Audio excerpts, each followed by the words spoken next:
بسم الله الرحمن الرحيم.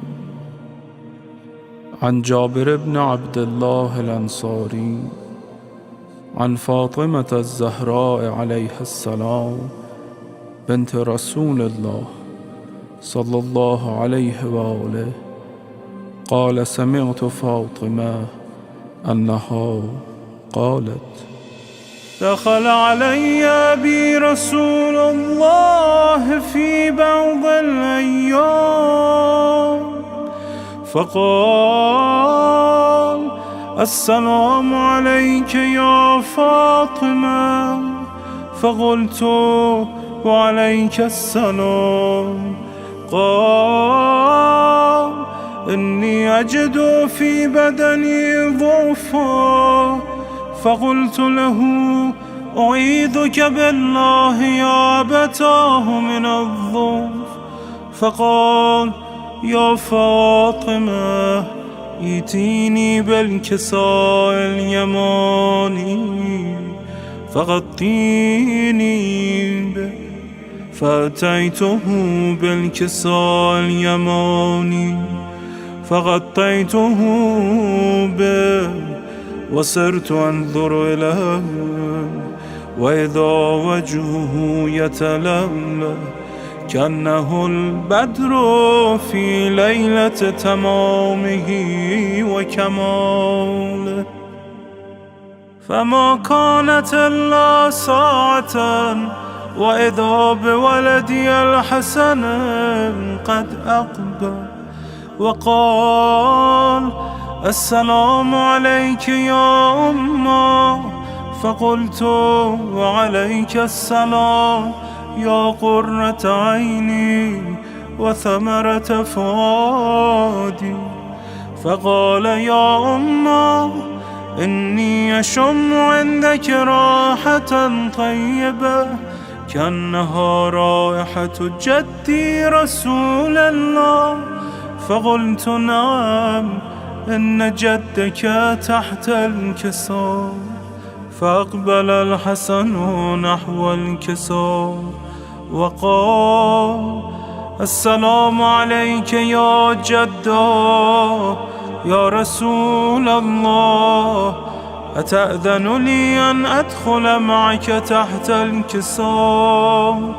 فقال: وعليك السلام يا ولدي ويا صاحب حوضي، قد أذنت لك. فدخل معه تحت الكساء. فما كانت إلا ساعة وإذا بولدي الحسين قد أقبل وقال: السلام عليك يا أمه.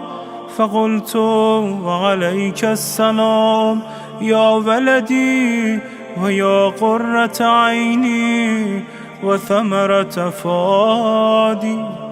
فقال لي: يا أمه، إني أشم عندك راحة طيبة كأنها راحة جدي رسول الله.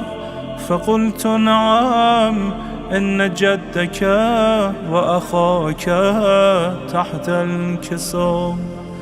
فدنا الحسين نحو الكساء وقال: السلام عليك يا جده، السلام عليك يا من اختاره الله، أتأذن لي أن أكون معكما تحت الكساء؟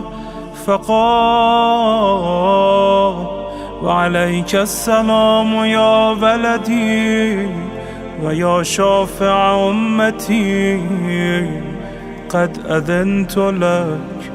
فدخل معهما تحت الكساء. فأقبل عند ذلك أبو الحسن علي بن أبي طالب وقال: السلام عليك يا بنت رسول الله. فقلت وعليك السلام يا أبا الحسن ويا أمير المؤمنين. فقال يا فاطمة إني أشم عندك راحة طيبة كأنها راحة أخي وابن عمي رسول الله. فقلت نعم، ها هو مع ولدك تحت الكساء.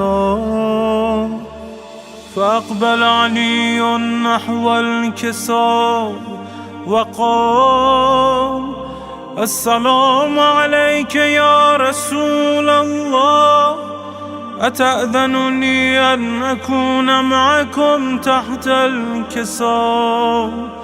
قال له عليك السلام يا أخي ويا وصي وخليفتي وصاحب لوائي، قد أذنت لك.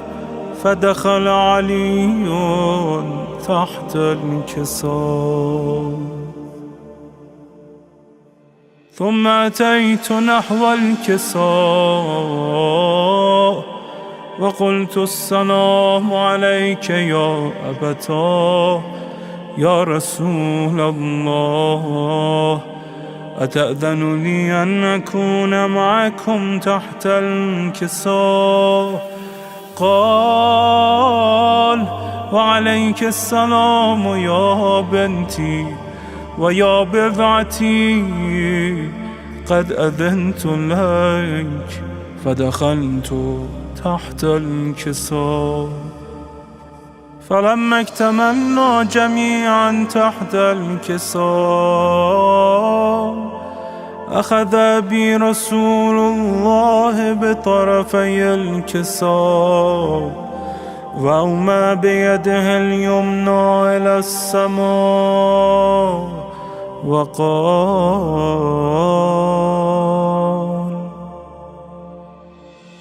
اللهم إن هؤلاء أهل بيتي وخاصتي وحامتي، لحمهم لحمي ودمهم دمي، يؤلمني ما يؤلمهم ويحزنني ما يحزنهم. أنا حرب لمن حاربهم وسلم لمن سالمهم وعدو لمن عاداهم ومحب لمن أحبهم. إنهم مني وأنا منهم، فاجعل صلواتك وبركاتك ورحمتك وغفرانك ورضوانك علي وعليهم، وأذهب عنهم الرجس وطهرهم تطهيرا.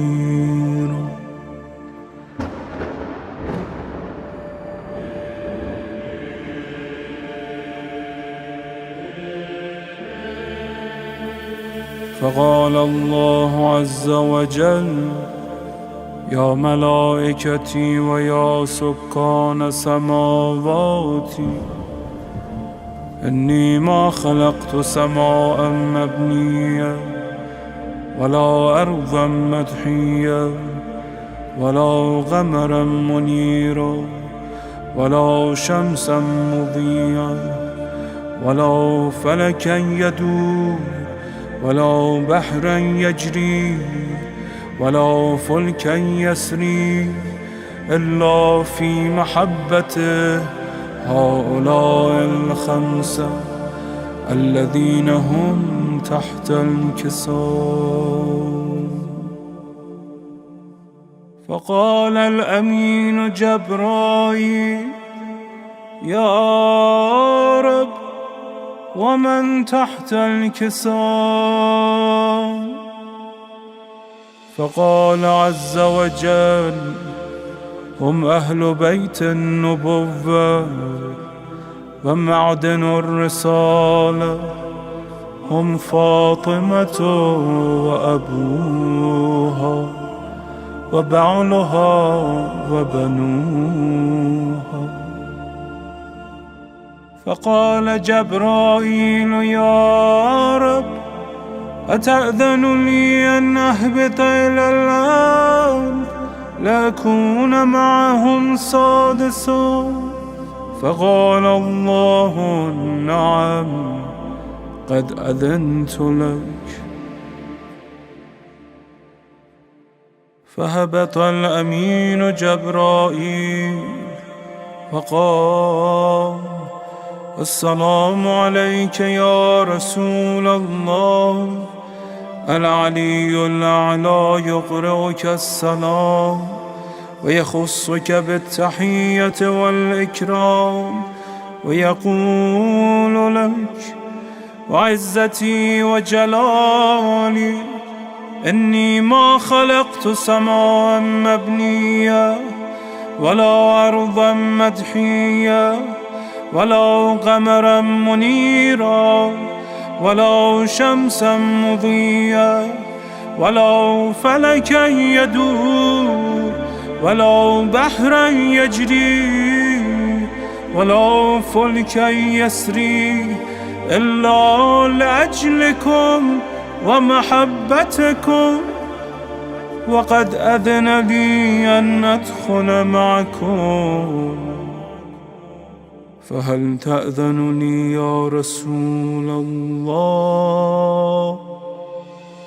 فقال رسول الله: وعليك السلام يا أمين وحي الله، إنه نعم، قد أذنت لك.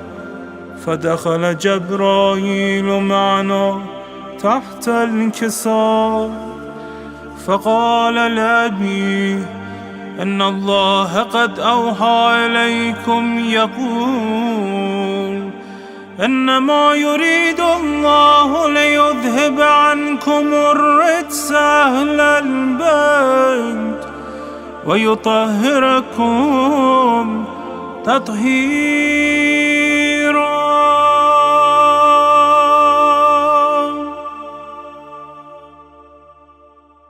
فقال علي لأبي: يا رسول الله، أخبرني ما لجلوسنا هذا تحت الكساء من الفضل عند الله.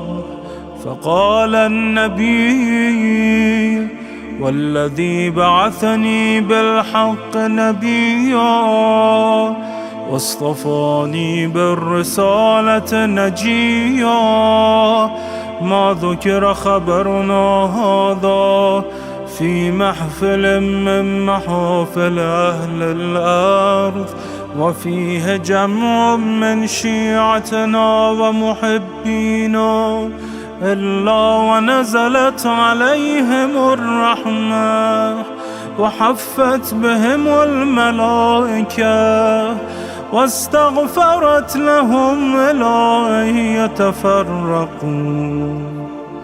فقال علي: إذا والله فزنا وفاز شيعتنا ورب الكعبة. فقال أبي: رسول الله يا علي، والذي بعثني بالحق نبيا واصطفاني بالرسالة نجيا، ما ذكر خبرنا هذا في محفل من محافل أهل الأرض وفيه جمع من شيعتنا ومحبينا وفيهم مهموم إلا وفرج الله همه ولا مغموم إلا وكشف الله غمه ولا طالب حاجة إلا وقضى الله حاجته. فقال علي: إذا والله فزنا وسعدنا، وكذلك شيعتنا فازوا وسعدوا في الدنيا والآخرة. ورب الكعبة